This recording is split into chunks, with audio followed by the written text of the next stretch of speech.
Realistic are the other characters in this book? Chika was married, and Chika had 4 children, and Chika was at the age of 17 given away in marriage by her parents Yeah. against her wish. And Chika had house helps and cousins and Yeah. so many other people, and she started a business, a spa business, and so. How realistic are all those other characters in this book? Are they all real characters, or some of them are fictional? Fictional. Some of them are fictional. The names are changed. Different names, but true story. Everything, nothing was added to the story. So this is a true story. True life story of the person you're looking at. It's an- But the names, it's yeah, an different incredible names. story. Yeah. So at 17, Chika was given away in marriage, right? And that was the beginning of the problem. Yeah. Tell me about that. Okay, at that tender age of 17, Chika coming out of school with the intention of, studying to become a wanted to read medical, medicine or yeah, to become a medical doctor. That dream, the aspiration was there.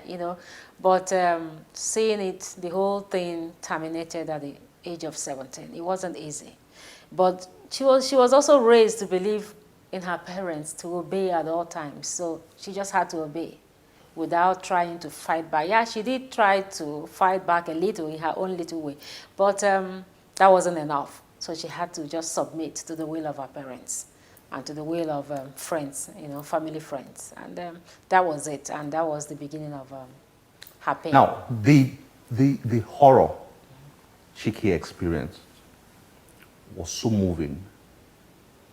I thought it was fiction. It was. No, I've seen a lot of domestic Yeah. abuse in my lifetime.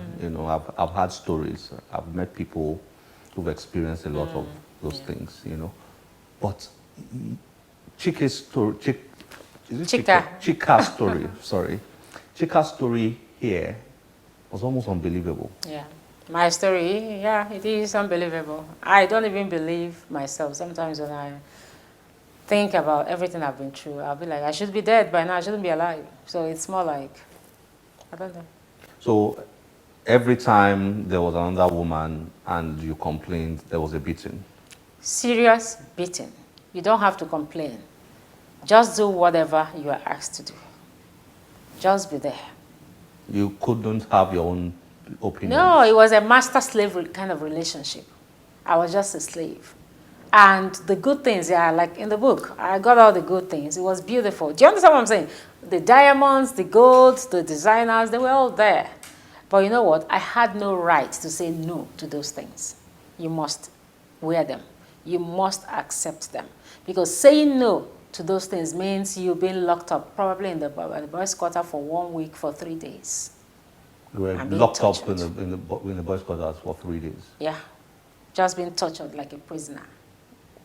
Do you have food And to you'll be eat? flogged Do you have with food? serious cane, the kind of cane Northerners use on their cow. That's what was used on me. Yeah. So I think God just healed me, because I should have scars all over my body, but there's no scar. So that's why I'm not bitter. That's why I'm not angry, because like God took me through it for a reason, for what I'm doing now for Him. So. Now, so for you, it was a combination of religion and culture Yeah. that kept you in that situation for many years. Yeah. Okay. Now, whoever reads this book will get the impression that the character, John, that you were married to, was a very, very, let me put it mildly, bad character. Was it Now, that my bad? my question to you, that's the impression I got as a Okay. reader. So my question to you, I always wanted to ask you Yeah. while I was reading it is, I'm not sure if he's still alive. He is. He is now. Do you have any regrets writing this book the way you've written it? No regrets. I have I have to tell my story. Do you understand what I'm saying? It's just I a even story. tried to play things down in the book. Honestly, that's not all about my story because I know I have to protect him as a person. But at the same time, Senator Juto told me something when he was busy sponsoring negative publications against me. It was for 6 consecutive weeks, he was sponsoring. It was later some of the editors started coming to me, opening up that he was the person sponsoring the whole You're thing. talking about John, not the senator. Yes, no, not Senator Juto. So then Senator Juto was an editor, was still a journalist. And he told me something. He said, no, you know what, Amara? Don't fight back now.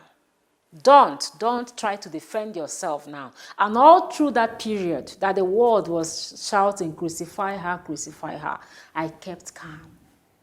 I went through hell. He even sent people from Panti police station to put handcuffs on my hands. And God delivered me. So I kept quiet because Senator Judu told me something. He said, what you owe, your response should be what? Success.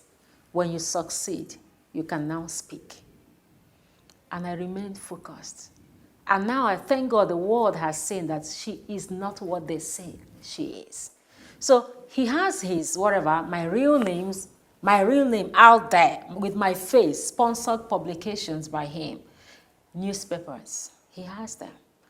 Mine, his face is not there. I have pictures, I have things to put, but I decided to. Do you understand? Because wisdom is needed. Did you write this out of anger? No, because I made up my mind to tell the story, to help other women going through it. To tell you the truth, 2012 is in that book. 2012, Easter Day, after praying, I sent him a message. I said, you know what, I've forgiven everything. I don't want to be bitter. I've forgiven 2012, Easter Day. I sent him that text, and I said, I've forgiven you, whatever. Do you understand? And he said, Amara, thank you. And later on, we had lunch at Paloma restaurant in Accra, Ghana. We had lunch face to face. Do you understand? I told him there will never be marriage. We'll be friends. Though he doesn't ask after his kids. But we pray for him. When we do our family devotion, we pray for him. Do you understand? Because I don't want to raise my kids in bitterness. I don't discuss him with the kids. That's a decision I took a long time ago. When they grow up, let them make up their mind on take whatever decision. Do you understand? Amara, you've experienced this, very painful experience. So why are you deceiving people? It is not well. You may not wake up the following morning. We have to tell ourselves the truth. If you are going to continue with that marriage, stay out while you pray for a change. Don't stay in there and lose your life. It is not well. Is our system unprotective? Yeah, it is very, very unprotective. Even the police. Because I read from your story here that police were paid. Yes. The police were used against me. About 3 different times they were used against me. They were paid. They were paid, It's whoever plays the piper, Dictates the tune. That's what happens with the Nigerian police. So they were used against me. You see a woman in an abusive marriage. A woman came to me when I came into Nigeria towards the end of May. The woman came to me. The husband is very rich here in Lagos, works with Chevron. And the woman ran to the police station. The very night the husband wanted to use knife, he ran into the kitchen to get a knife. The woman took her children, ran to the police station there in Lekki. Do you know the same police people told the woman, go home and settle with your husband. A woman ran to the police station. And you sent her back into that same home. What if she got murdered that very night? So it's a terrible thing. Even when I came out, I was being messed up. He was after my life. He was after everything just to destroy me. I ran to the police, the commissioner of police for that matter. And all he could do was to come and take advantage of me, Not that he didn't take advantage of me, he didn't succeed. But that was on his mind. From that moment, because I said no, he turned his back on me.